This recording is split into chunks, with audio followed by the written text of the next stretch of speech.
Do not read this alone. If you feel a sudden urge to turn around while reading, don't. That pause, right before you move, is how it measures you. I knew something was wrong when my shadow blinked. Not moved, not shifted, blinked, slowly, deliberately, while I stood perfectly still under the hallway light. The air smelled stale, like a room that had been occupied too long by a thought no one finished. I laughed. People always laugh first. That's the mistake.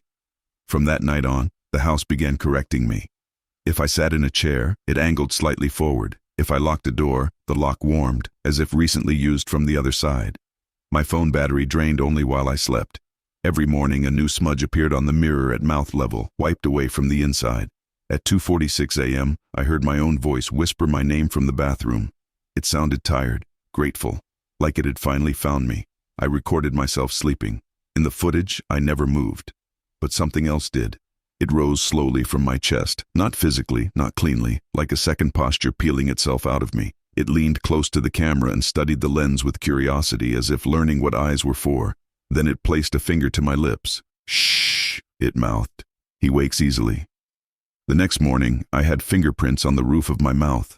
The walls began to bulge when I thought about leaving. The hallway lengthened, subtly, each time I reached the door.